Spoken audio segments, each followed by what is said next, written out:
There is a tree at the edge of your yard right now. Its bark contains a compound that works like ibuprofen, without the stomach bleeding, without the kidney damage, without the $12 billion pharmaceutical markup. For 2,000 years, healers from China to Egypt to the American frontier carried it as their primary pain remedy. Civil War surgeons boiled its bark into tinctures on the battlefield. Indigenous nations across 4 continents recorded its use in oral traditions older than any written text. Then, within a single decade in the early 20th century, a German company synthesized one molecule, patented it, and the tree was forgotten. The knowledge was not lost, it was replaced. Not because the synthetic version was safer, not because it was more effective, because it could be owned, because the tree could not.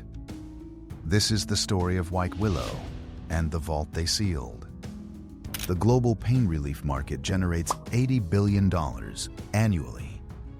Aspirin, derived from a compound in white willow bark, earns Bayer over $1 billion annually. The willow tree grows freely on every continent except Antarctica, producing that compound without a factory, without a patent, without a price. It cannot be trademarked. It cannot create dependency. It cannot generate recurring sales. They did not abandon it because it failed. They abandoned it because it was free. Welcome to Hidden Herbcraft.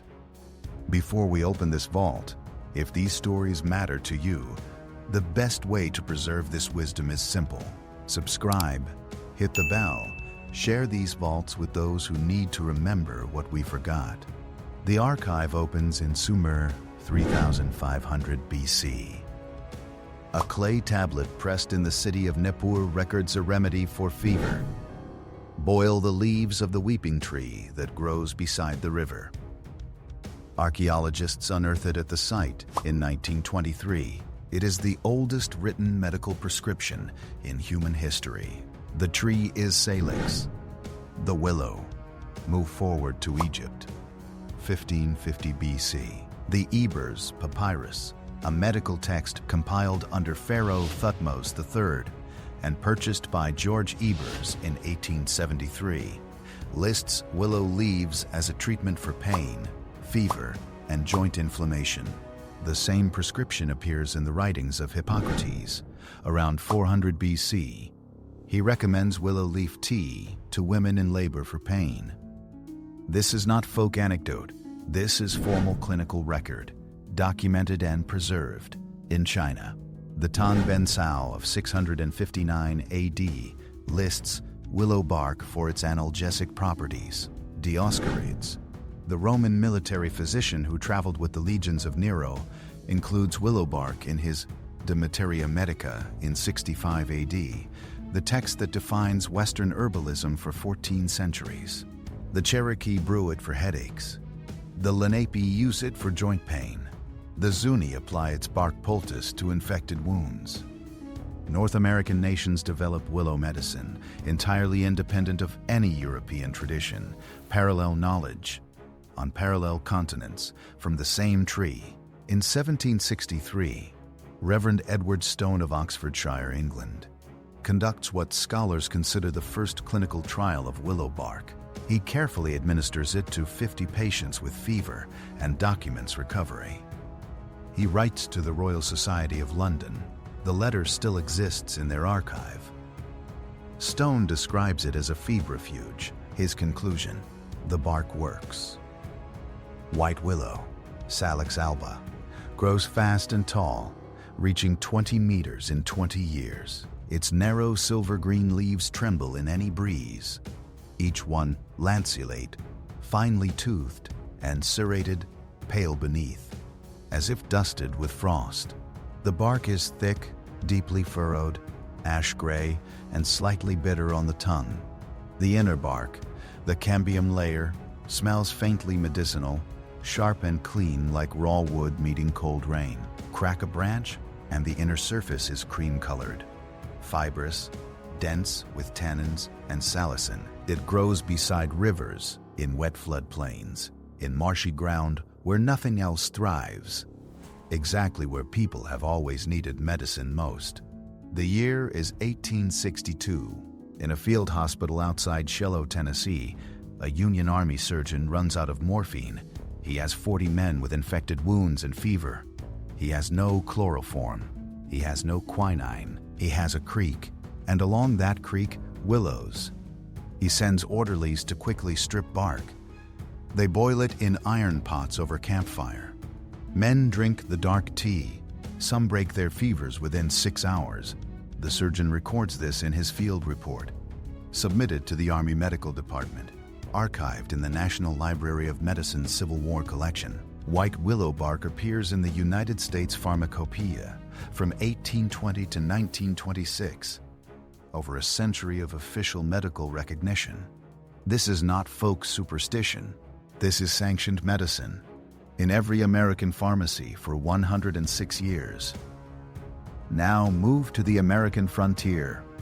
1878, a homesteading woman in Dakota Territory. No doctor within 60 miles, no railroad, no apothecary. Tends her children through a fever winter. She knows the willow tree beside the creek. Her mother taught her. Her grandmother taught her mother. She strips bark, boils it, measures it by the cup. Her children survive. She is not exceptional. She is typical. In World War I, Germany's naval blockade cuts aspirin supply to Allied forces. British military physicians return to willow bark preparations. The Royal Army Medical Corps issues field manuals recommending willow bark tea when pharmaceutical aspirin is unavailable.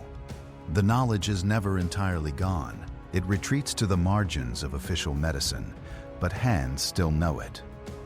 The Great Depression returns the knowledge to American households in the 1930s. When patent medicine is unaffordable, rural families fall back on what grows at the edges of fields and creek banks. County extension pamphlets from Iowa and Missouri document willow bark as a home fever remedy as late as 1938. The tree fed no one, but it kept people working. It kept children in school. It kept mothers out of the grave in a decade when doctors charged more than a day's wages for a house call.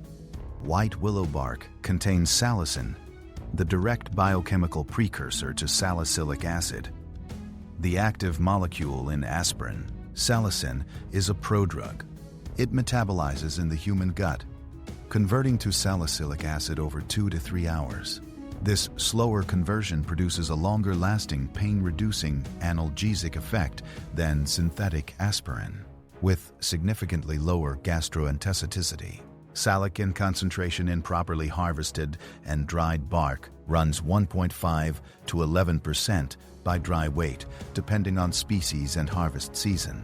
A 2001 randomized controlled trial published in Phytotherapy Research enrolled 210 patients with chronic lower back pain and found that standardized willow bark extract at 240 milligrams daily reduced pain scores by 40% within 4 weeks, outperforming placebo and comparable to prescription strength NSAIDs. A 2009 Cochrane review, the gold standard of clinical evidence synthesis, confirmed willow bark extract is a clinically effective treatment for both acute and chronic lower back pain.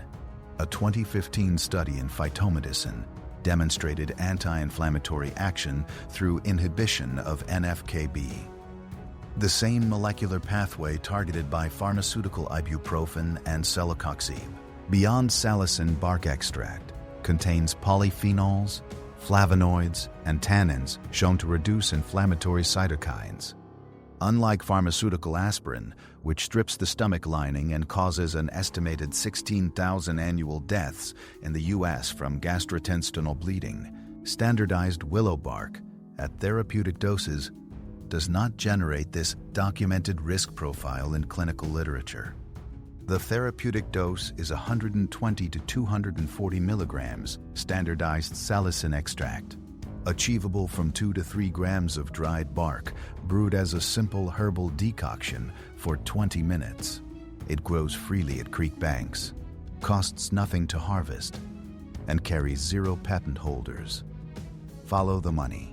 In 1897, a Bayer chemist named Felix Hoffmann acetylates salicylic acid, a minor chemical modification, and produces acetylates acid. Bayer patents the process and the brand name. Aspirin. The patent expires in 1917, but by then, Bayer has built a global distribution machine, a recognized consumer brand, and a medical establishment that recommends synthetic aspirin by name in every clinical setting. White willow bark does not disappear overnight. It is erased systematically across 2 decades through 4 precise mechanisms. First, the Flexner Report of 1910, funded by the Carnegie Foundation and executed by Abraham Flexner at the direction of the American Medical Association. This report evaluates medical schools across the United States. Schools teaching herbal medicine, eclectic medicine, and botanical therapeutics are rated inferior or closed entirely. Of 155 medical schools operating in 1906, only 31 survive by 1935. The botanical physician, the trained doctor who could tell you how to safely dose willow bark, is educated out of existence. Second, the U.S. Pharmacopoeia delists white willow bark in 1926. Delisting means pharmacists can no longer stock, recommend, or bill for it.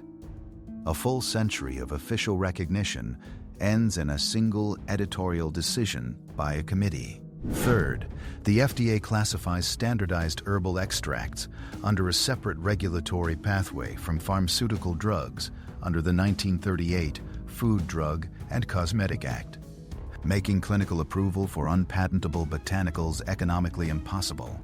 No company invests $1 billion in clinical trials for a plant no one can own. Fourth, physician education.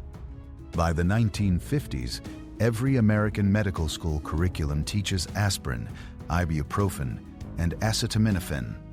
0 hours are allocated to salicin-bearing plants. The doctors are not corrupt. They were simply never taught. No American medical school, as of 2023, allocates a single curriculum hour to salicin-bearing plants. Bayer earns well over $1 billion per year from aspirin sales. Pfizer earns $3 billion annually from ibuprofen-based products. The global NSAID market reaches $15.3 billion in 2023. A tree growing freely beside every temperate river on Earth threatens that entire structure. Simply by existing, half the world never forgot. The other half was taught to reach for a bottle. In Germany, Commission E, the government's official expert panel on herbal medicines, approves white willow bark extract for treating fever, rheumatic conditions, and headache. German pharmacies sell standardized extract alongside ibuprofen, labeled and dosed. In traditional Chinese medicine, Lu Yin remains in the pharmacopoeia as a heat-clearing, analgesic herb. In the United States, a quiet clinical revival is underway. The American Botanical Council publishes clinical monographs on willow bark. Naturopathic physicians at Bastyr University integrate it into practice. Herb Farm and Gaia Herbs sell standardized bark extract in health food stores across 30 states. The knowledge lives in German pharmacies, Chinese hospitals, and the hands of herbalists who never stopped using what the Sumerians wrote down in clay. Climate change is dismantling the pharmaceutical cold chain. Extreme heat warps insulin. Wildfires destroy distribution networks. Grid failures black out hospital pharmacies. In a world of disrupted supply chains, a tree that grows beside moving water and survives drought, flood, and temperature extremes becomes critical infrastructure. White willow tolerates waterlogged soil, regenerates from cuttings in 3 weeks, and survives frost. An established tree yields harvestable bark annually for 20 years. When industrial medicine fails, and in a destabilizing climate, it will, this tree is ready. It has been ready for 5,000 years. There is a tree at the edge of your yard right now. It does not wait for a patent, a cold chain, or a prescription pad. It grows, as it has grown beside rivers since before the first city was built, before the first medical school opened. We did not lose white willow. We were taught to walk past it. We were trained to open a plastic bottle instead. Yet a German pharmacist hands willow bark extract across a counter this morning. A Cherokee elder identifies it by bark and leaf. A field herbalist in Oregon harvests it from a creek bank. The knowledge lives in hands and pharmacy texts older than printing, waiting. If this vault has opened something for you, subscribe to Hidden Herbcraft and hit the bell. Every like and every share preserves what they tried to erase from memory. The next vault opens very soon.